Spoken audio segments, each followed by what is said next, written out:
Hi hello ನಮಸ್ಕಾರ. ನಿಮಗೆಲ್ಲರಿಗೂ ಸ್ವಾಗತ ಆಶಾ ಅಡುಗೆ ಮನೆಗೆ. ಕೇವಲ 1 ಕಪ್ ಅವಲಕ್ಕಿ ಇದ್ದರೆ ಸಾಕು, ಈ ಇನ್ಸ್ಟಂಟ್ ಆದ ಬ್ರೇಕ್ಫಾಸ್ಟ್ನ ಮಾಡ್ಬೋದು. ತುಂಬಾ ಟೇಸ್ಟಿಯಾಗಿ ರೆಡಿ ಆಗುತ್ತೆ. ಇದನ್ನು ಒಂದು ಸರ್ತಿ ಟ್ರೈ ಮಾಡಿ, ತುಂಬ ಟೇಸ್ಟಿಯಾಗಿ ರೆಡಿ ಆಗುತ್ತೆ ಅತಿ ಕಡಿಮೆ ಸಮಯದಲ್ಲಿ. ಹಾಗಾದರೆ ಇದನ್ನು ಯಾವ ರೀತಿ ಮಾಡಬೇಕನ್ನೋದನ್ನು ನೋಡೋಣ ಬನ್ನಿ. ಎಲ್ಲಕ್ಕಿಂತ ಮೊದಲು ನಾನು ಇಲ್ಲಿ ಚಟ್ನಿನ ಮಾಡ್ತಾ ಇದ್ದೇನೆ. ಚಟ್ನಿ ಮಾಡಲಿಕ್ಕೆ ನೋಡಿ ನಾನು 1/2 ಕಪ್ ಆಗುವಷ್ಟು ಹಸಿ ತೆಂಗಿನಕಾಯಿನ ಹಾಕ್ತಾ ಇದ್ದೇನೆ. 1/4 ಕಪ್ ಆಗುವಷ್ಟು ನಾವು ಇಲ್ಲಿ ಪುಟಾಣಿ ಕಾಳುಗಳನ್ನು ಹಾಕ್ತಾ ಇದ್ದೇನೆ. ಅದರ ನಂತರ ಒಂದು ಅರ್ಧ ಇಂಚ್ ಆಗುವಷ್ಟು ಹಸಿ ಶುಂಠಿನ ಹಾಕಬೇಕು.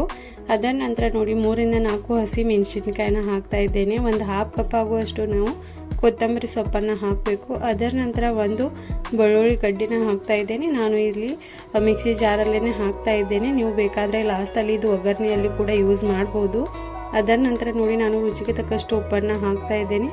ನೀವು ನಿಮ್ಮ ರುಚಿಗೆ ತಕ್ಕಷ್ಟು ಉಪ್ಪನ್ನು ಕೂಡ ಹಾಕ್ಬೋದು. ಅದರ ನಂತರ ನೋಡಿ ಒಂದು 1/2 ಕಪ್ ಆಗುವಷ್ಟು ನೀರನ್ನು ಹಾಕಿ ಈ ಚಟ್ನಿನ ನಾವು ಚೆನ್ನಾಗಿ ರೆಡಿ ಮಾಡ್ಕೊಳ್ಳೋಣ. ಈ ರೀತಿಯಾಗಿ ಈ ಚಟ್ನಿ ಕೂಡ ತುಂಬ ಟೇಸ್ಟಿಯಾಗಿ ರೆಡಿ ಆಗಿದೆ. ಇದನ್ನು ಒಂದು ಬೌಲಲ್ಲಿ ತೆಗೆದುಕೊಳ್ಳೋಣ.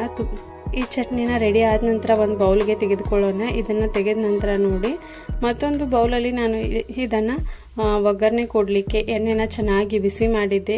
ಎಣ್ಣೆ ಕೂಡ ಚೆನ್ನಾಗಿ ಬಿಸಿಯಾಗಿದೆ, ನೀವು ನೋಡ್ಬೋದು. ಇದಕ್ಕೆ ಕರಿಬೇವಿನ ಸೊಪ್ಪನ್ನು ಹಾಕ್ತಾ ಇದ್ದೇನೆ, 1 ಕಡ್ಡಿ ಆಗುವಷ್ಟು. ಅದರ ನಂತರ ಒಂದು 1/2 ಟೇಬಲ್ ಸ್ಪೂನ್ ಆಗುವಷ್ಟು ನಾನು ಇಲ್ಲಿ ಜೀರಿಗೆನ ಹಾಕ್ತಾ ಇದ್ದೇನೆ. ಇದನ್ನು ಹಾಕಿ ನಾವು ಮೇಲಿಂದ ಈ ರೀತಿಯಾಗಿ ಒಗ್ಗರಣೆನ ಕೊಡಬೇಕು. ಅದರ ನಂತರ ನೋಡಿ ಅದನ್ನು ಹಾಕಿ ಚೆನ್ನಾಗಿ ನಾವು ಮಿಕ್ಸ್ ಮಾಡ್ಕೊಳ್ಳೋಣ. ಈ ರೀತಿಯಾಗಿ ತುಂಬ ಟೇಸ್ಟಿಯಾದ ಚಟ್ನಿ ಕೂಡ ರೆಡಿ ಆಗಿದೆ. ಇದರ ನಂತರ ನೋಡಿ ನಾವು ಬ್ರೇಕ್ಫಾಸ್ಟ್ನ ರೆಡಿ ಮಾಡಲಿಕ್ಕೆ ನಾನು 1 ಕಪ್ ಆಗುವಷ್ಟು ಇಲ್ಲಿ ಅವಲಕ್ಕಿಯನ್ನು ತೆಗೆದುಕೊಂಡಿದ್ದೇನೆ. ಈ ರೀತಿಯಾಗಿ 1 ಕಪ್ ಅವಲಕ್ಕಿಯನ್ನು ನಾವು ನೆನೆಸೋದೇನು ಬೇಡ, ಇದನ್ನು ಡೈರೆಕ್ಟಾಗಿಯೇ ಯೂಸ್ ಮಾಡ್ಬೋದು. ಅದರ ನಂತರ 1 ಕಪ್ ಆಗುವಷ್ಟು ಸಣ್ಣ ರವೆನ ಕೂಡ ಹಾಕ್ತಾ ಇದ್ದೇನೆ.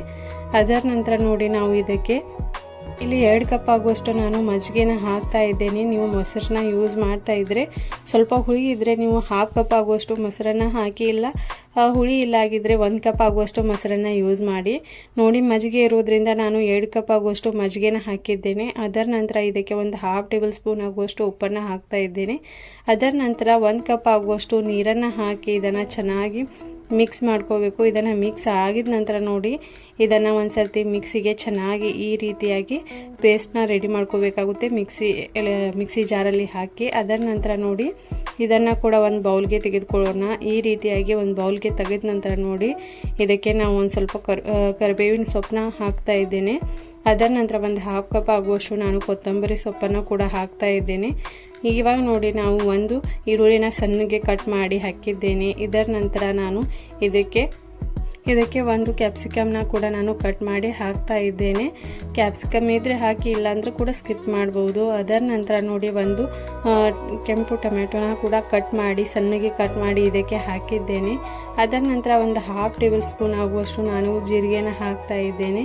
ಎಲ್ಲವನ್ನು ಹಾಕಿ ನಾವು ಒಂದು ಸರ್ತಿ ಚೆನ್ನಾಗಿ ಮಿಕ್ಸ್ ಮಾಡ್ಕೋಬೇಕು. ಆದಷ್ಟು ಚೆನ್ನಾಗಿ ಇದನ್ನು ಮಿಕ್ಸ್ ಮಾಡ್ಕೊಳ್ಳಿ. ಈ ರೀತಿಯಾಗಿ ಮಿಕ್ಸ್ ಮಾಡಿದ ನಂತರ ನೋಡಿ ಇದನ್ನು ನೋಡಿ ನಾನು ಒಂದು 30 ಸೆಕೆಂಡ್ ಅಥವಾ 1 ನಿಮಿಷವರೆಗೂ ಇದನ್ನು ಚೆನ್ನಾಗಿ ಮಿಕ್ಸ್ ಮಾಡಿದ್ದೇನೆ. ಈ ರೀತಿಯಾಗಿ ಮಿಕ್ಸ್ ಮಾಡಿದ ನಂತರ ನೋಡಿ ನಾನು ನಾನ್ ಸ್ಟಿಕ್ ತವೆನ ಇಲ್ಲಿ ಯೂಸ್ ಮಾಡ್ತಾ ಇದ್ದೇನೆ. ಇದರ ಮೇಲೆ 1.5 ಟೇಬಲ್ ಸ್ಪೂನ್ ಆಗುವಷ್ಟು, ಅದಕ್ಕಿಂತ ಸ್ವಲ್ಪ ಕಡಿಮೆ ನಾವು ಇಲ್ಲಿ ಆಯಿಲ್ನ ಹಾಕಿ ಇದರ ಮೇಲೆ ನಾವು ರೆಡಿ ಮಾಡಿಟ್ಟಿರುವಂಥ ಆಯಿಲ್ನ ಹಾಕಿದ ನಂತರ ನೋಡಿ ಈ ರೆಡಿ ಮಾಡಿಟ್ಟಿರುವಂಥ ಬ್ಯಾಟರ್ನ ನಾವು ಅದ್ರ ಮೇಲೆ ಹಾಕಿ ಅದನ್ನು ಕೂಡ ನಾವು ಒಂದು ಸ್ವಲ್ಪ ಚೆನ್ನಾಗಿ ಸ್ಪ್ರೆಡ್ ಮಾಡ್ಕೋಬೇಕು. ಈ ರೀತಿಯಾಗಿ ಇದನ್ನು ಚೆನ್ನಾಗಿ ಸ್ಪ್ರೆಡ್ ಮಾಡಿದ ನಂತರ ನೋಡಿ ಇದರ ಮೇಲೆ ಸ್ವಲ್ಪನೇ ನಾವು ಆಯಿಲ್ನ ಹಾಕಿ ಅದನ್ನು ಕೂಡ ನಾವು ಈ ರೀತಿಯಾಗಿ ನಾವು ಒಂದು 2 ರಿಂದ 3 ನಿಮಿಷವರೆಗೂ ಚೆನ್ನಾಗಿ ಬೇಯಲಿಕ್ಕೆ ಬಿಡಬೇಕು.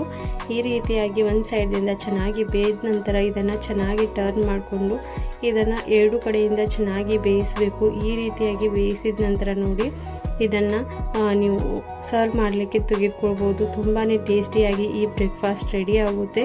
ಇದೇ ರೀತಿಯಾಗಿ ಉಳಿದಿರುವ ಎಲ್ಲ ಬ್ರೇಕ್ಫಾಸ್ಟ್ನ ನಾನು ಇದೇ ರೀತಿಯಾಗಿ ರೆಡಿ ಮಾಡ್ತಾ ಇದ್ದೇನೆ. ತುಂಬ ಟೇಸ್ಟಿ ಕೂಡ ಆಗುತ್ತೆ. ಇದನ್ನು ಒಂದು ಸರ್ತಿ ಟ್ರೈ ಮಾಡಿ. ಇನ್ಸ್ಟಂಟಾಗಿ ತುಂಬಾ ಈಸಿಯಾಗಿ ಅಷ್ಟೇ ಟೇಸ್ಟಿಯಾಗಿ ರೆಡಿಯಾಗಿರುವಂಥ ಈ ಬ್ರೇಕ್ಫಾಸ್ಟ್ ಇದೆ. ಇದೇ ರೀತಿಯಾಗಿ ಇನ್ಸ್ಟಂಟಾಗಿ ಹೆಲ್ತಿಯಾಗಿ ಟೇಸ್ಟಿಯಾಗಿರುವಂಥ ಬ್ರೇಕ್ಫಾಸ್ಟ್ನ ನೀವು ಕೂಡ ಮನೆಯಲ್ಲಿ ಈಸಿಯಾಗಿ ಮಾಡ್ಬೋದು. ಹಾಗಾದರೆ ವಿಡಿಯೋ ಇಷ್ಟವಾದರೆ ಲೈಕ್ ಮಾಡಿ, ಶೇರ್ ಮಾಡಿ, ಸಬ್ಸ್ಕ್ರೈಬ್ ಮಾಡೋದನ್ನು ಮರಿಬೇಡಿ. ಸಬ್ಸ್ಕ್ರೈಬ್ ಮಾಡೋದ್ರಿಂದ ನಾನು ಇನ್ನೂ ವೀಡಿಯೋಸ್ಗಳನ್ನು ಮಾಡಲಿಕ್ಕೆ ಮೋಟಿವೇಟ್ ಆಗ್ತಾ ಇರ್ತೇನೆ. ಹಾಗಾದರೆ ಎಲ್ಲಕ್ಕಿಂತ ಮೊದಲು ನನ್ನ ಚಾನಲ್ನ ಸಬ್ಸ್ಕ್ರೈಬ್ ಮಾಡಿ. ವಿಡಿಯೋ ಇಷ್ಟವಾದರೆ ಲೈಕ್ ಮಾಡಿ.